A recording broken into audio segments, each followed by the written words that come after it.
Bom dia a todos.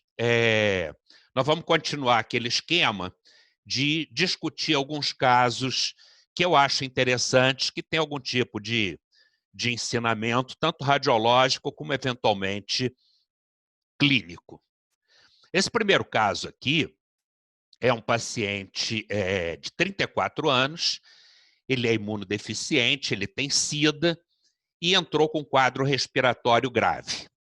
Hemograma não mostrou nada de muito importante, ele tinha febre e a tomografia mostrou esse aspecto de áreas de consolidação bilaterais, mais extensas à esquerda, e a investigação inicial foi toda negativa. Ele estava piorando, ele tinha um quadro grave e acabou sendo submetido a uma broncoscopia com lavado. E o lavado mostrou isso aqui. Esse é o líquido do lavado, tá? E no interior, essas imagens aqui, tá? Aqui mais ampliadas, que se tratam de estrongiloides.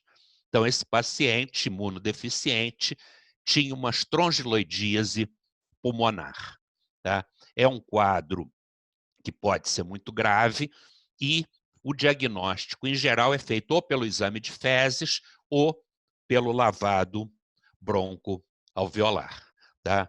Então, aqui, algumas informações. Aqui, de novo, o aspecto do verme, né?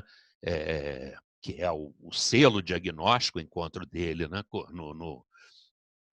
Nesse material. Comprometimento pulmonar é mais comum em imunocomprometidos.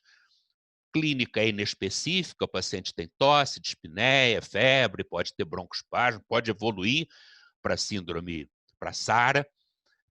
O quadro de imagem não é específico, pode ter consolidações e vidro fosco, é o mais comum. E o interessante é que esses pacientes com estrongiloidíase, eles, em geral, têm eosinofilia, tanto tissular como periférica. Mas pacientes imunocompetentes podem ter, e em geral têm, o hemograma normal. Então, não tem eosinofilia.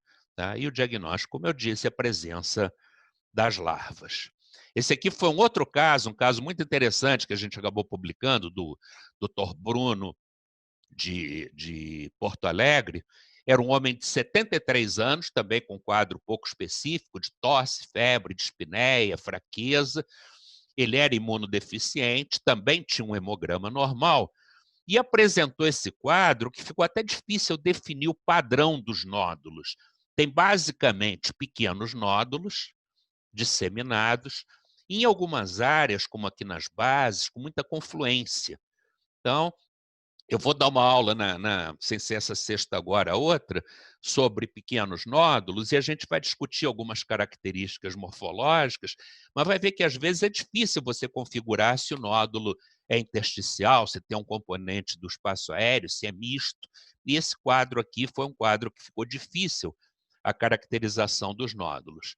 Mas também ele acabou sendo submetido a um lavado, tá? Ele tinha já um dado clínico que ajudava, ele tinha esse raste serpinginoso no abdômen, tá? Que a gente vê aqui, e ele tinha, no lavado, de novo, esse aspecto dos estrongiloides, da larva dos estrongiloides. Tá? Então, isso era ele tinha uma hiperinfecção por estrongiloidíase. Esses casos, às vezes, são bastante graves e alguns desses pacientes evoluem para óbito. Mas esse padrão de pequenos nódulos disseminados é um padrão bastante incomum para isso. Para a gente não dizer que não falou de flores, vamos ver esse segundo caso, que é um caso de um paciente com tosse, febre, dispneia, um homem de 58 anos com esse aspecto. Eu acho que todos vocês já devem ter feito o diagnóstico de COVID, né? Ele tem focos de vidro fosco, arredondados, bilaterais, em alguns lugares, como aqui, formando aspecto do sinal do halo invertido. Aqui também ele esboça. Então, Sinal do halo invertido, focos de vidro fosco, bilaterais, arredondados, com tosse, febre e dispneia. Vamos imaginar que seria um quadro típico de COVID, né? Aqui as reconstruções, mostrando bem esse aspecto de halo invertido, né, em alguns lugares. Mas será que é mesmo? A gente tem batido muito na tecla aqui nessas discussões e sessões que nem todo vidro fosco é COVID e que eu acho péssimo essa classificação de típico, porque a mim, pelo menos, típico dá a impressão de uma coisa que não tem discussão, isso aqui é típico. E não tem nada típico em nenhum aspecto de COVID. E esse paciente foi submetido, tinha uma lesão de mucosa oral, e a biópsia mostrou que era um caso de paracoccidioidomicose, né? Então, vejam bem o cuidado que a gente tem que ter e a lembrança que eu faço sempre, que nenhuma das doenças que a gente vinha estudando ao longo desses anos todos desapareceu por conta dessa pandemia do Covid, né? Então, paracoccidioidomicose. Vamos ver algumas coisas sobre paracoccidioidomicose. Esse aqui, por exemplo, era um homem de 30 anos que tinha tosse produtiva, emagrecimento, queda do estado geral, dispneia, e fez essa radiografia de tórax. Esse aspecto na radiografia de tórax, ele quer dizer, gente, antes de começar a entender a tomografia computadorizada de paracoco, a gente achava esse aspecto muito, muito sugestivo, muito característico, que eram essas opacidades predominando nas regiões hilares mais centrais, associados a enfisema nas bases. Vejam aqui que ele tem as bases enfisematosas, poupadas relativamente em relação à doença, que predomina nos terços médios, com uma distribuição mais central. Então, esse padrão é um padrão que, quando visto na radiografia, um dos diagnósticos diferenciais importantes a ser discutidos é a paracoccidioidomicose. E com essa clínica, né, essa clínica arrastada de 6 meses de doença, emagrecimento, além de tudo, esse paciente era lavrador e tinha essa lesão próxima ao lábio e tinha lesão também na mucosa da boca. E aí o exame direto desse material da boca mostrou o paracoco, que é isso aqui, né? O paracoco é esse fungo que ele se reproduz por gemulação e tende a fazer esse aspecto aqui que a gente chama de roda de Leme. Isso aqui, quando visto na patologia, é um aspecto muito próprio do paracoco. Aqui, de novo, esse aspecto da gemulação do fungo. E vejam algumas radiografias de tórax, em alguns casos diferentes, mostrando esse aspecto que eu falei. Ora, nem tão evidente o enfisema, mas esse predomínio das lesões nas regiões paracardíacas, e muitas vezes com esse enfisema associado. Quando a gente começou a estudar tomografia da paracoccidioidomicose, e esse foi um dos primeiros trabalhos assim com casuística grande. Esse trabalho foi desenvolvido pelo nosso grupo de tórax, com a liderança do Dr. Arthur Souza Júnior, onde ele estudou 77 pacientes com paracoccidioidomicose não tratados. Esse não tratados é importante porque o paracoco é uma doença que desenvolve muita reação fibrótica durante a evolução, inclusive relacionada ao tratamento. Então, esse estudo foi interessante porque pegou a doença na fase inicial, ou seja, na fase que ela se apresenta ao pneumologista, ao médico assistente, né? E o que a gente observou foi isso. Uma quantidade muito grande de padrões. Quando vocês me perguntam qual é o padrão da tuberculose miliar? Bom, são pequenos nódulos disseminados pelos pulmões, etc. e tal. Quando você pergunta qual é o padrão da paracoccidioidomicose, são inúmeros, são vários. Então, aqui a gente vê pequenos nódulos, opacidades em vidro fosco, bandas parenquimatosas, áreas com baixa atenuação, espessamento de septos e alterações sugestivas já de fibrose com distorção de arquitetura, escavação, sinal do halo invertido, ou seja, uma mistura muito grande. Vocês vejam que tudo isso com percentuais bastante altos. Então, o que acontece, de regra, é uma multiplicidade de padrões. Isso passou a ser um critério que a gente usa para suspeitar de paracoco. Eu suspeito de paracoco quando eu vejo associação muito grande de lesões. Vejam, tem nódulos, tem áreas em vidro fosco, tem lesão escavada irregular, né? O outro tem áreas de densidade diminuída, tem distorção como se tivesse fibrose, olha esses brônquios aqui distorcidos, espessamento de parede brônquica, nódulos escavados. Então, essa multiplicidade de padrões, isso aqui são alguns casos, não é o mesmo caso, tá? São casos diferentes que eu estou mostrando isso. Mas essa multiplicidade de padrões ajuda muito a gente a pensar, tá vendo? Nódulos em vidro fosco, olha aqui, um nódulo grande em vidro fosco, mas ao mesmo tempo tem nódulos com densidade de partes moles, tem escavação, tem área de consolidação.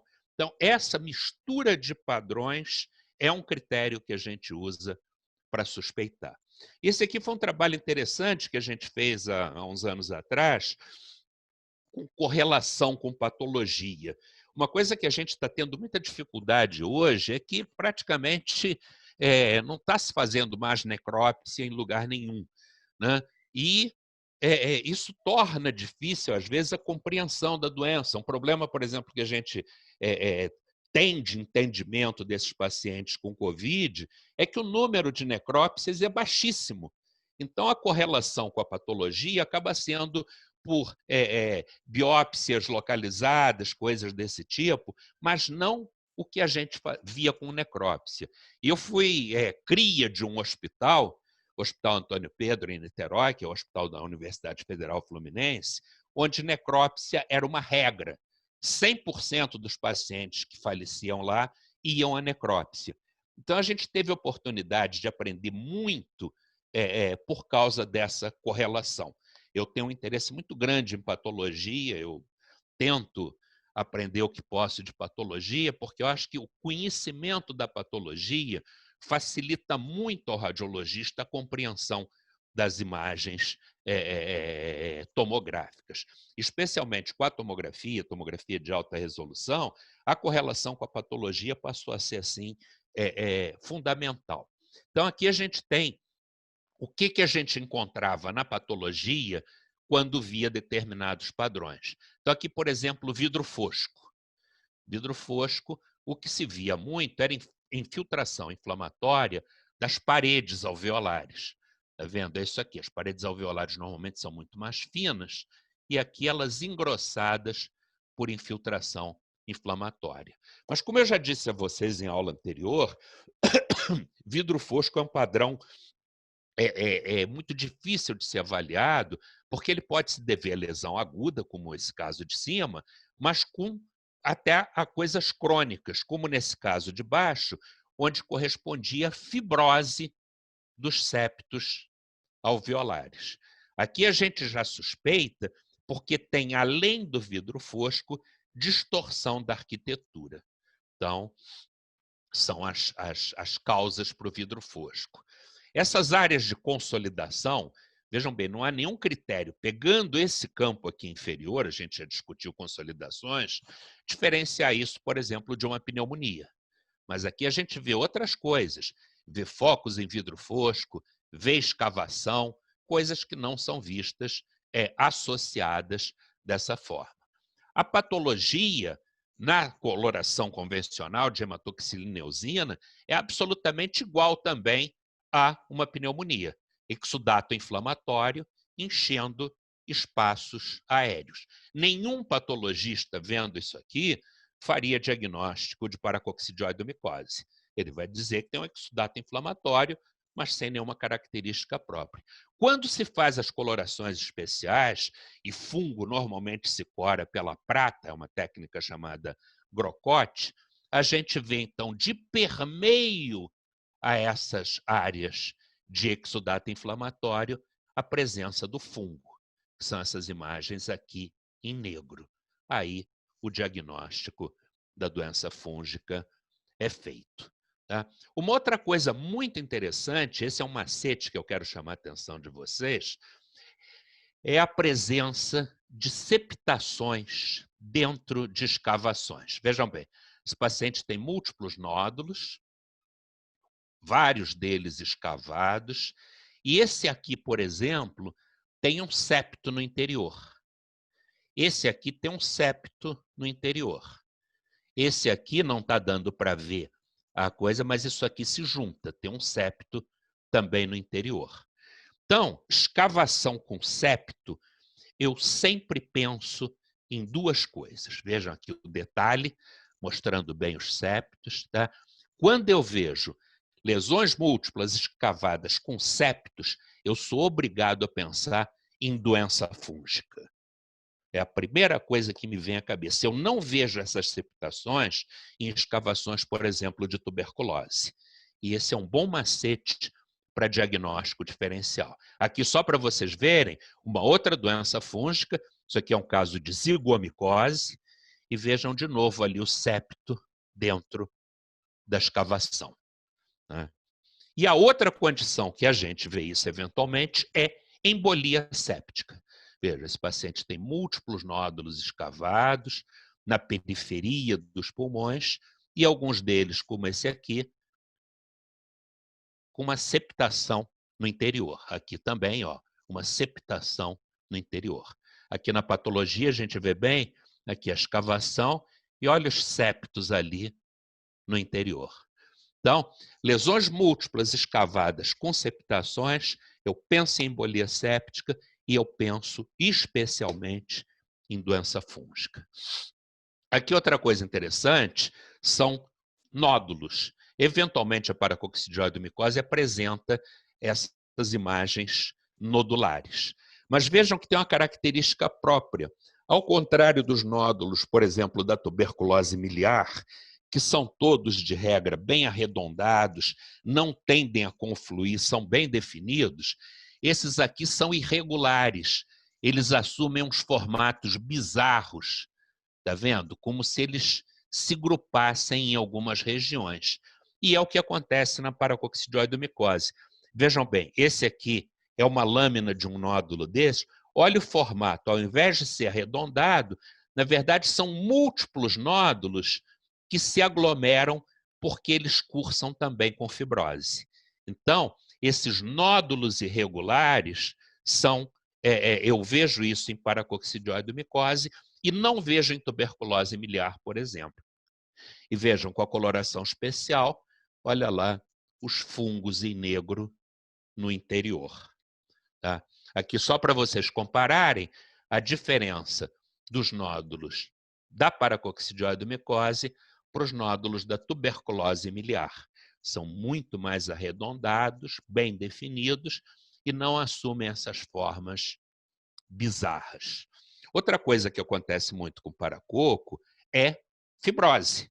Tá? Fibrose a gente vê não só relacionada a tratamento, com o tratamento tende a desenvolver fibrose, mas como espontaneamente.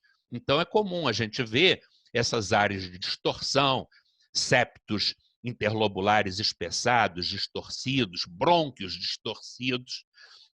Isso se dá por fibrose. Aqui a gente vê um septo espessado, né? Um lóbulo doente, um lóbulo normal, e aqui um septo com muita fibrose. Então, isso aqui é um achado relativamente comum associado. Aqui uma coisa interessante, que é uma evolução de 6 meses. Vejam, se a gente pega o paciente nessa fase aqui, ele tem um nódulo indeterminado, uma lesão escavada aqui. Vejam que isso era evolução de um caso de paracoccidioidomicose. Vejam, 6 meses antes, o que ele tinha. Primeiro, aquela lesão escavada, era uma cavidade muito maior, com paredes espessas, tinha muito vidro fosco e tinha uma cavidade menor aqui, também de paredes espessas. O que aconteceu? Com o tratamento, o vidro fosco desapareceu, né? Reabsorveu completamente o vidro fosco.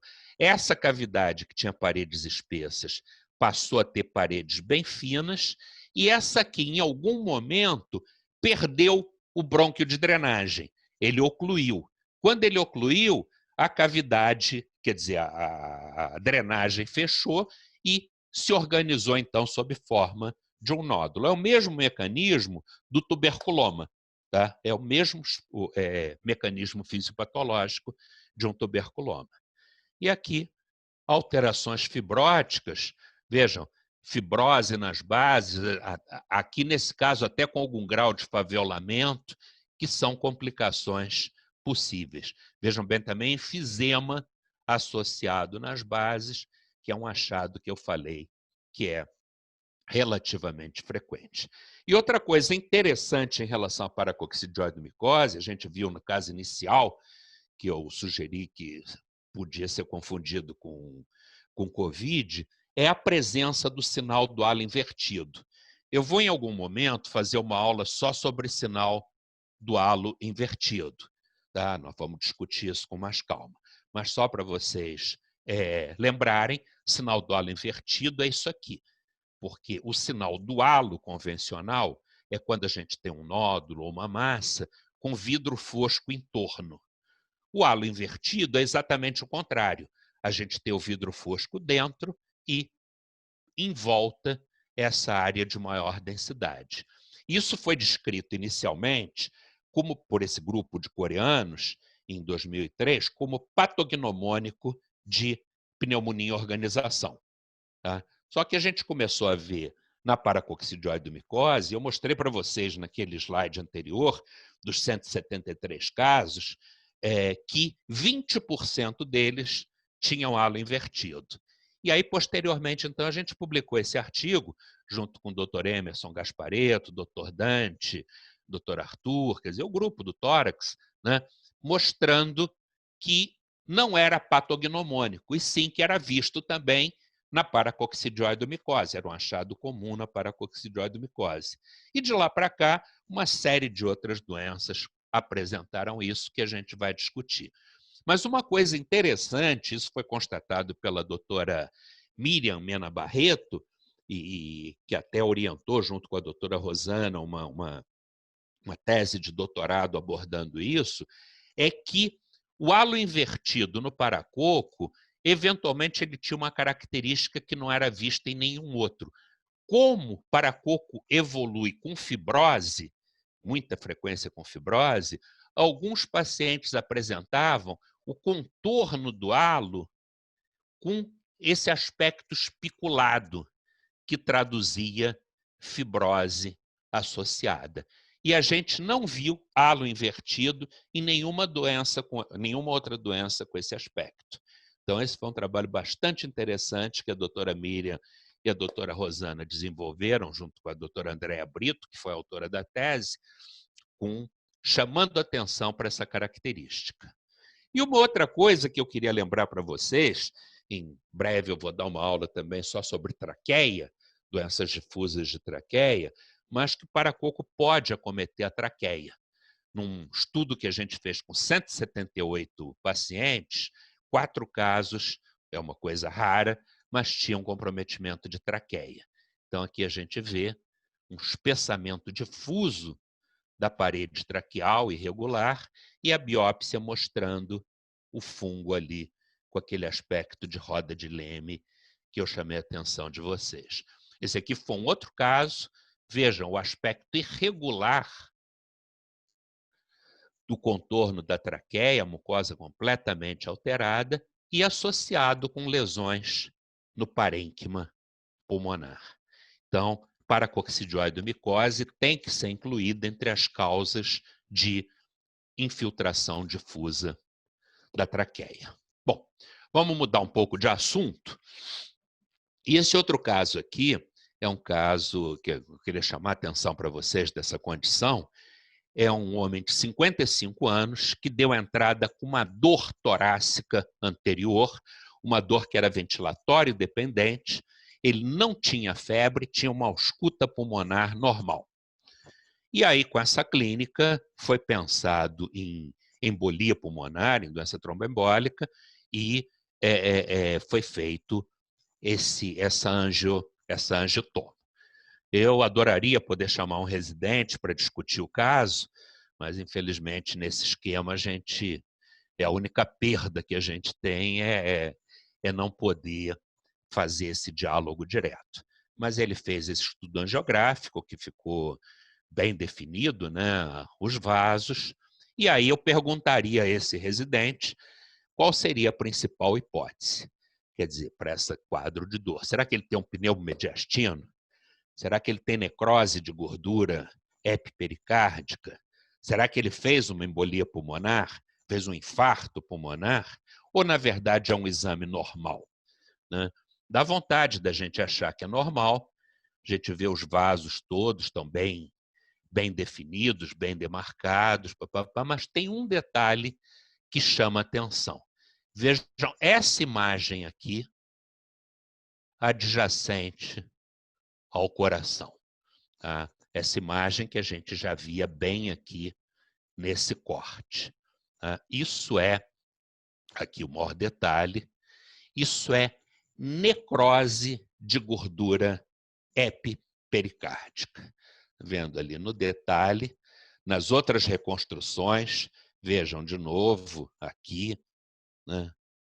E aqui, né? A lesão. Isso é interessante porque isso é causa importante de dor e dor que simula muito embolia pulmonar. Então, está atento, analisar a tomografia com calma, com atenção, para ver isso. Essa necrose de gordura epipericárdica é uma coisa benigna, é autolimitada, tratamento é conservador, não tem o que fazer, tá? E tem sintomas de dor pleurítica aguda que, com o tempo, desaparece totalmente. Veja aqui um outro caso, um homem de 55 anos, com dor torácica, fez a tomografia também com suspeita de embolia. Normalmente é o que acontece. Olha aqui a gordura, né? E olha aqui no meio da gordura, aquele halozinho, aquela imagem com um halo denso em torno da gordura. Ou seja, é esse halo, né, que a gente vê aqui, com densidade de gordura, e um halo mais denso ao redor. Né? Então, isso é, de novo, aqui alguns cortes em outros planos, mostrando bem a imagem para vocês.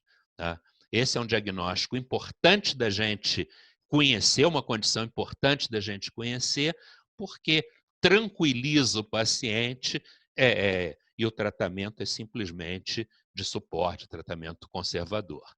Vejam que não é uma coisa rara, tem vários casos. Aqui um outro paciente, de novo, aquele aspecto, tá? Da necrose da gordura. A gente vê aqui. Agora, recentemente, isso aí foi... Aqui saiu agora 13 de maio, tem, sei lá, uma semana, né? Mais ou menos, que a gente publicou esse caso junto com o doutor Bruno, de São Paulo, doutor Pablo, de São Paulo. Saiu essa publicação no Pediátrico. Vejam que é uma lesão bem discreta, né? Bem discreta, mas está aqui configurada. Então, uma coisa importante. A mensagem desse caso é que essa gordura é uma condição benigna, simula embolia e o padrão tomográfico é selo diagnóstico. Não tem que biopsiar, não tem que fazer nada. Isso é diagnóstico. Esse outro caso aqui, caso interessante, é um menino de 8 anos que apresentava tosse, vinha com tosse há 4 semanas. Tá? Esse não é um caso nosso, é um caso de literatura, mas eu achei conveniente mostrar. Chama atenção que tem uma diminuição da transparência, predominantemente nesses 2/3 superiores do hemitórax esquerdo. Eu, na sexta-feira, vou discutir com vocês atelectasias. E a gente vai discutir diferenças entre atelectasia e consolidação, que foi o assunto da aula passada, né? Mas essa opacidade aqui a gente teria dúvida, discutiria isso, não tem sinais de redução volumétrica, mas seria discutível se tem uma consolidação de lobo superior, se tem uma telectasia, o perfil ajudaria muito isso, mas essa criança fez, na verdade, uma tomografia e mostrou esse aspecto aqui muito interessante de uma densidade ramificada em região de brônquios. Tem uma consolidação e parece que esses brônquios dos lobos superiores estão dilatados e com essa densidade aumentada. Isso aí é muito sugestivo de uma condição: aspergilose broncopulmonar alérgica. Tá? Você ter impactação de substância dentro de brônquio, a gente tem várias causas, vamos discutir isso oportunamente. Mas quando isso assume densidade aumentada, é obrigatório a gente pensar em aspergilose. O aspergillus produz sais de cálcio, e esses sais de cálcio podem fazer esse aumento de densidade. Então, essa criança, na verdade, ela tinha fibrose cística e tinha aspergilose broncopulmonar alérgica. Tá? A aspergilose broncopulmonar alérgica é uma reação de hipersensibilidade, onde o fungo coloniza as luzes brônquicas. Então, você pode ter essa impactação brônquica, um aspecto que a gente chama de em dedos de luva, eu vou mostrar adiante, né? Esses pacientes podem desenvolver bronquiectasias, fazem tampões de muco, que pode fazer atelectasia, que pode fazer hiperinsuflação localizada, e que cerca de 30% das vezes ele passa a ter essa densidade aumentada. Então, não são todos os casos de aspergilose broncopulmonar alérgica que tem aquela densidade, mas quando presente, ela é diagnóstica. Veja esse outro caso aqui.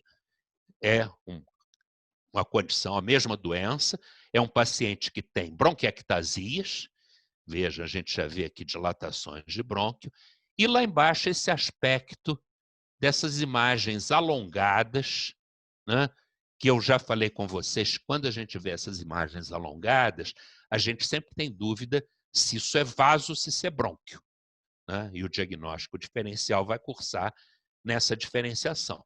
Mas aqui a gente já tem outras evidências de doença brônquica, que é as bronquiectasias na porção mais superior. Mas vejam aqui, quando você faz a janela de mediastino, que essas imagens têm densidade aumentada. E isso, então, sela o diagnóstico da aspergilose broncopulmonar. Às vezes fica muito evidente, como nesse caso aqui, esse caso é do Dr. Tiago, de Porto Alegre, e vejam, a gente tem aquelas opacidades, mas nota-se no interior delas essas áreas de maior densidade. E olha aqui o detalhe, né, mostrando isso aqui bastante bem, e nesse corte aqui o motivo de ser chamado de dedos de luva. Quer dizer, quando pega nesse sentido longitudinal, tem essa característica como se fosse uma mão ali, um aspecto digitiforme, que é o brônquio cortado no sentido longitudinal. Um brônquio muito dilatado com essa condição. Então, olhou essa imagem aqui, isso aqui praticamente não tem diagnóstico diferencial. Encontrou isso aqui, é aspergilose broncopulmonar. Aqui um outro caso que eu acho bastante interessante, uma outra condição que eu acho bastante interessante a gente comentar. Esse caso é um caso do professor Jorge Pereira e do professor César de Araújo, lá de Salvador. É uma mulher de 33 anos e o interessante disso é que era uma mulher completamente assintomática. ela fez primeiro um raio-x de tórax, foram vistas alterações que chamaram a atenção e foi fazer a tomografia. E a tomografia mostra esse pulmão completamente branco, né, com densidade cálcica, né, em toda a extensão, que entra naquele diagnóstico diferencial que eu chamei, que eu comecei a discutir em sessão anterior, de consolidações densas, né? E ele tem esse aspecto, e uma característica importante desse caso é a dissociação clínico-radiológica, né? Um quadro radiológico assustador, né? Praticamente a gente não está vendo parênquima aí pulmonar funcionante, e ela não tem sintomas. Isso é muito típico de microlitíase alveolar. Então, eu falei de consolidações pulmonares hiperdensas, né? E chamei atenção na aula de consolidações que a maioria das consolidações tem densidade de partes moles, como isso aqui, a mesma densidade do coração, que eventualmente pode ter densidade reduzida, densidade de gordura. E quando eu vejo isso, eu penso em pneumonia lipoídica. Mas pode ter alta densidade, como nesse caso aqui.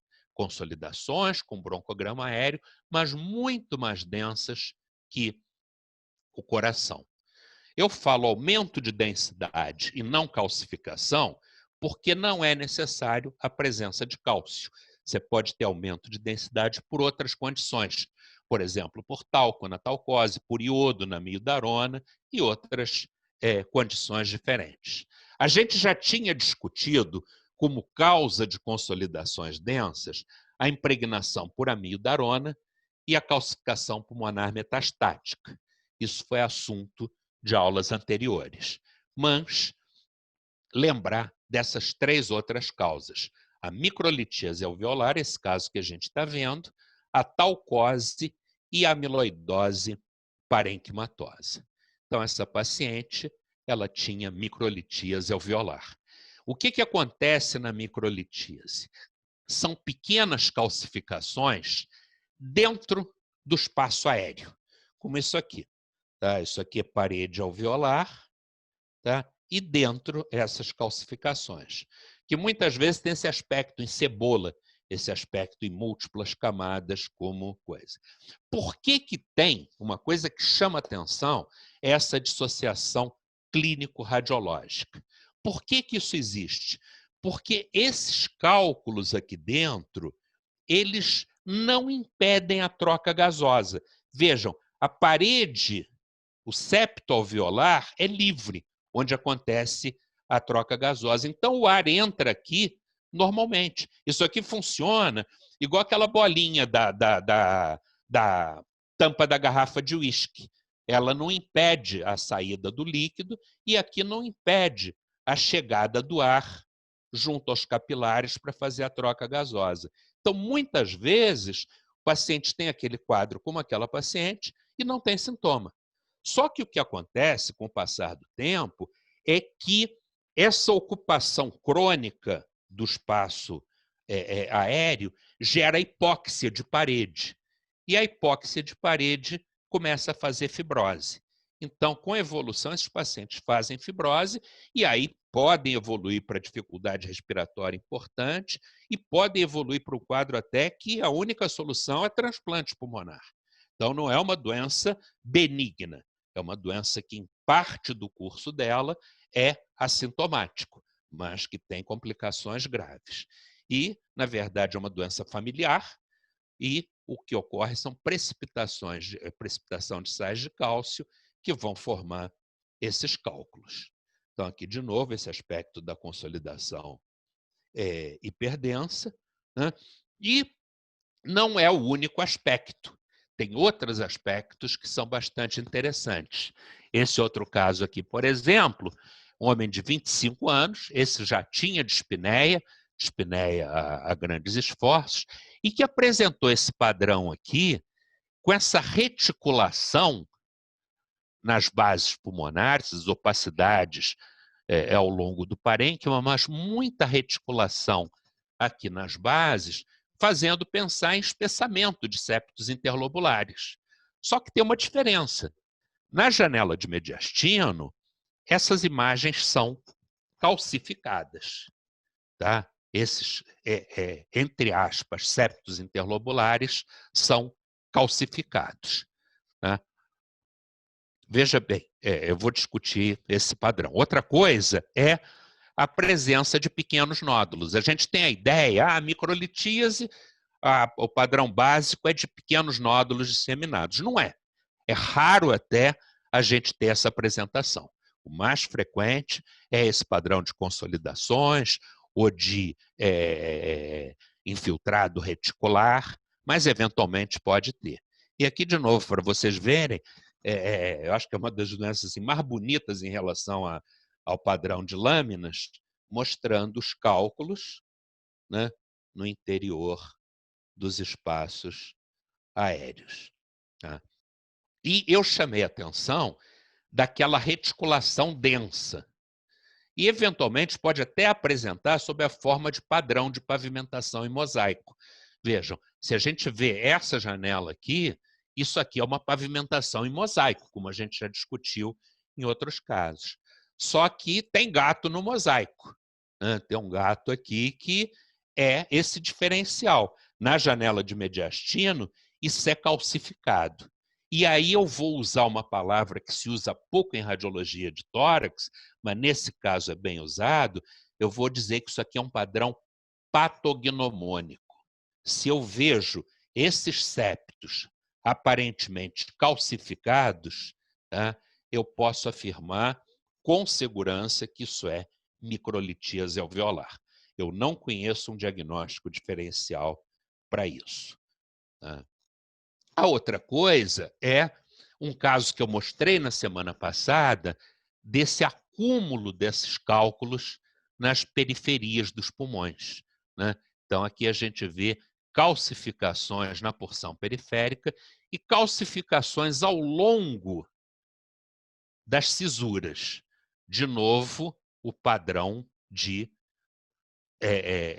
espessamento, entre aspas, de septos.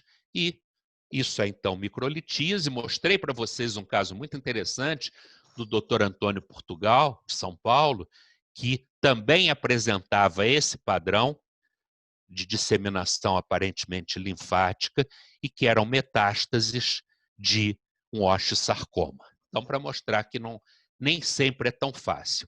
Mas voltando àquele padrão do reticular denso, eu queria falar com vocês por que eu falo sempre aparentemente calcificação do septo e não falo diretamente calcificação. Porque não é o septo que está calcificado. O que acontece com esses cálculos é que eles tendem a se localizar na periferia do parênquima, na periferia do lóbulo secundário. Então, eles ficam junto ao septo. Mas quando a gente analisa isso histopatologicamente, o septo interlobular é normal. Ele simplesmente tem os cálculos no parênquima pulmonar próximo ao septo. Por isso é que eu digo que não está calcificado. Isso é uma coisa interessante, porque a gente olha isso aqui, eu acho que qualquer um de nós afirmaria que tem calcificação pleural. Vejam, essa linha aqui, calcificação pleural, calcificação dos septos. Não é o que a gente vê na lâmina. Não tem um caso de literatura, e eu fui muito cuidadoso buscando isso, foi um assunto que, numa fase da minha vida, me interessou muito, e não há nenhum caso mostrando na patologia calcificação da pleura ou calcificação do septo. São os cálculos que se acumulam no parênquima pulmonar, na periferia do lóbulo secundário e que simulam a calcificação pleural. Estava falando de lesões densas e aqui a gente vê um outro caso de lesão densa, né? Consolidações densas. Isso aqui era um homem de 68 anos, com dispneia e pequenos esforços. Não tinha história ocupacional, um dos diagnósticos a ser discutidos aqui seria, por exemplo, silicose, né? E tinha uma característica interessante na janela de pulmão. Vejam, ele tem espessamento de septos interlobulares com nódulos, tá? Um espessamento nodular dos septos interlobulares. A grande causa para espessamento nodular de septos interlobulares é linfangite carcinomatosa. Tá? Mas esse caso não era linfangite, tá? E a associação dessas calcificações, dessas consolidações calcificadas com esses septos interlobulares de padrão nodular é diagnóstico de amiloidose parenquimatosa. Então, esse é uma hora que o radiologista tem uma chance assim, de brilhar, porque ele fica tranquilo de afirmar que essas consolidações densas associadas a esses septos nodulares é diagnóstico de amiloidose. Aqui outros casos de amiloidose, né, mostrando o comprometimento, consolidações no parênquima com calcificações. A amiloidose é um diagnóstico, em princípio, histopatológico, né, quando o tecido é corado com essa coloração do vermelho Congo, o tecido amiloide aparece em vermelho no interior do parênquima. Isso é diagnóstico. Assim como quando é analisado com luz polarizada, o tecido amiloide adquire essa coloração amarelo-esverdeada, que também é muito própria da doença. A amiloidose, só para vocês lembrarem, ela tem 3 formas diferentes. Uma forma traqueobrônquica, que é a mais comum, uma forma nodular e uma forma parenquimatosa difusa, também chamada de alvéolo septal, que é essa que eu mostrei das consolidações. Aqui, só para vocês recordarem, a forma nodular, às vezes até, esse caso, por exemplo, um diagnóstico difícil, até com metástases, né, com outras causas de nódulo, mas a gente vê que tem focos de calcificação no interior, como está sendo visto aqui.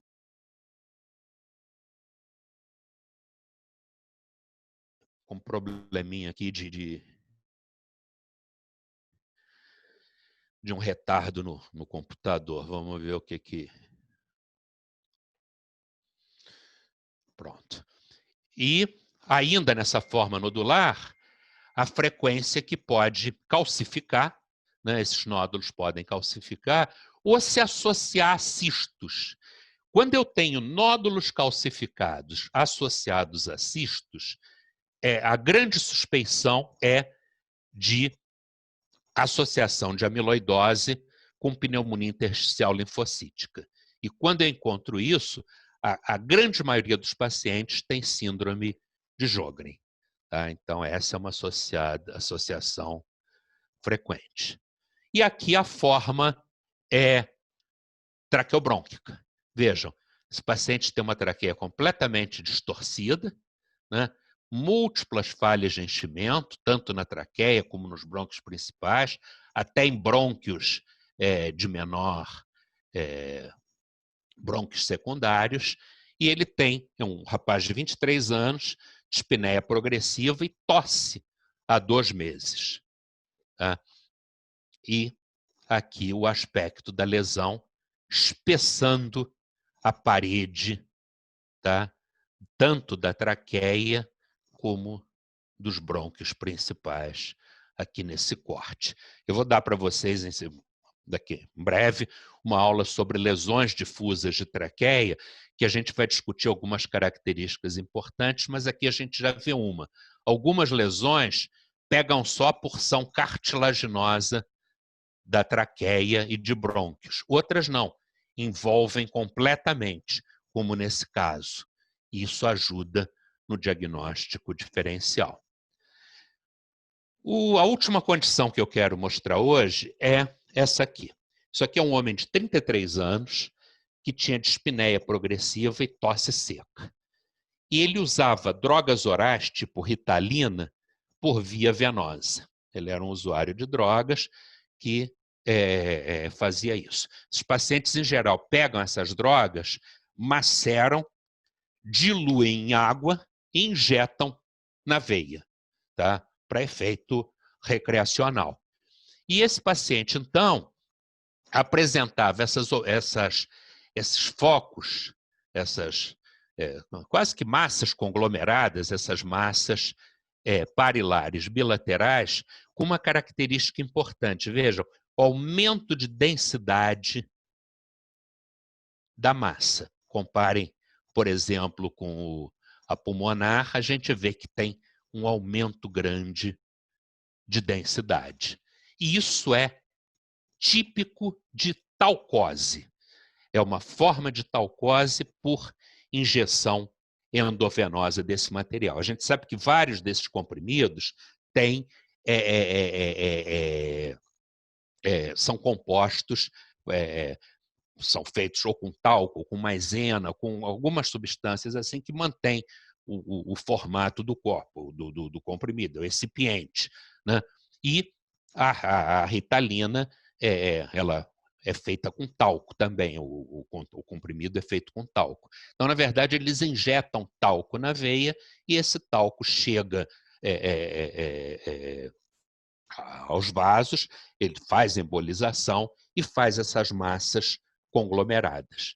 Então, esse é um aspecto bastante típico de talcose. Tá? Talcose é uma doença interessante porque ela pode se dever a aspectos diferentes, né? Ela é muito semelhante à silicose, forma essas massas conglomeradas, mas ela pode ter tanto natureza profissional, ser uma doença profissional, pacientes, pessoas que lidam com talco, na extração, na moagem, na embalagem, etc. e tal, mas também em usuários de drogas. Esses profissionais que lidam com talco fazem talcose por aspiração. Talcose chega por via aérea. Esses usuários de droga, a talcose chega por via vascular. Curiosamente, os aspectos de imagem são muito semelhantes. Não há muito critério para separar uma coisa da outra. E também casos eventuais. A gente tinha uma paciente lá de Niterói que era uma bailarina que usava talco. Ela fazia todos os ensaios, qualquer coisa que ela fosse fazer, ela se empapuçava de talco. O rapaz trabalhava com ela, disse que a penteadeira no camarim dela ficava assim com a camada de talco em toda a extensão. Então ela respirava esse talco e fez uma forma de talcose por isso. Teve casos descritos na torcida do Fluminense, quando o pessoal, aquela história do pó de arroz, o pessoal fazia aquelas nuvens de talco na torcida, de algumas pessoas que desenvolveram formas de talcose por causa daquilo. Na maioria das vezes, esses casos, talcose mais branda, né? Essa profissional do contato diário eram formas mais graves. E aqui um caso do Dr. Dante por aspiração. Vejam, massas bilaterais, você fica na dúvida o quanto é de massa, o quanto é de consolidação, tem broncograma aéreo, mas o aumento da densidade do parênquima. Tá? Então, caso de talcose. No lavado broncoalveolar, muitas vezes o diagnóstico sai com certa facilidade por encontro dessas partículas de talco e, eventualmente, forma esses granulomas, né, que o estudo mostra a partícula de talco. Para encerrar essa discussão de hoje, eu quero mostrar esse último caso, foi um caso bastante interessante, acompanhado em Curitiba pelo Dr. Dante, uma mulher de 33 anos, ela tinha enxaqueca, era a clínica básica dela. A tomografia mostrou essas pequenas imagens nodulares e que a gente vê nesse corte aqui muito bem aquele padrão de árvore em brotamento. E aí, a história colhida com maior detalhe, esse caso está publicado no jornal de Pneumo, essa mulher relatou o seguinte, ela tratava, ela tinha uma enxaqueca intolerável e aí ela resolveu moer comprimidos de demerol, diluiu e injetou na veia. O que acontece? Fez de novo esse aspecto de microembolização, né? E com esse detalhe aqui dessa árvore em brotamento, que na maioria das vezes é devido a condições brônquicas, mas no caso aqui foi embolia vascular. Então ela fez essa embolização, tá? A gente vê bem aqui o aspecto da árvore, né? Da árvore em brotamento, e a patologia, ela acabou fazendo uma biópsia pulmonar e mostrou esses granulomas e partículas de talco aqui em branco no interior. Então, ela fez uma talcose secundária a essa injeção. Então, para terminar, só lembrando a vocês que eu tinha mostrado em aula anterior, como causas de consolidação densa, impregnação por amidarona, calcificação metastática. E que hoje a gente discutiu as 3 últimas causas: a microlitise alveolar, a talcose e a amiloidose. Algumas pistas diagnósticas para o diagnóstico diferencial. Lembrando que a calcificação metastática acontece em condições que levam à hipercalcemia, especialmente pacientes com insuficiência renal crônica, né? E que o aspecto era de nódulos centrolobulares em vidro fosco com calcificações centrais. A amidarona, cardiopatas que fazem uso da droga e associação com fígado denso que ajudam no diagnóstico. A talcose que a gente acabou de ver, a atividade profissional, ou uso de drogas orais por via venosa e essas massas conglomeradas densas. A microlitíase, a dissociação clínico-radiológica, paciente óligo ou assintomático, e a aparente calcificação de septos. E a amiloidose parenquimatose, é uma doença que tem um curso grave, e a associação com espessamento nodular de septos. Então, recordando, a calcificação metastática, aqueles nódulos em vidro fosco, centrolobulares, poupando a periferia e com focos de calcificação. E doenças que alteram o metabolismo do cálcio e do fósforo, especialmente insuficiência renal crônica. A impregnação por amidarona, as consolidações densas associadas ao fígado denso. A microlitíase, eu queria saber quem é que fica riscando a minha tela enquanto eu estou dando aula. Ainda bem que desmancharam o risco. A microlitíase, as consolidações densas, o espessamento, entre aspas, de septos interlobulares, calcificado, e a dissociação clínico-radiológica. A amiloidose, as consolidações densas com espessamento nodular dos septos interlobulares. E a talcose, a atividade profissional e o uso de drogas orais por via venosa. E as massas conglomeradas densas. Tá? Então, eu acho que a gente hoje pode ficar por aqui.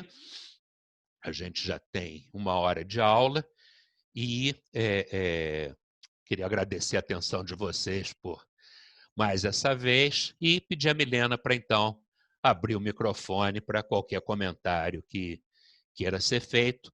Lembrando, de novo, que perguntas, qualquer discussão que vocês queiram fazer, por favor, mandem para o meu e-mail, que eu vou ter o maior prazer de responder. Já tenho recebido alguns e-mails e trocado algumas ideias com alguns dos participantes.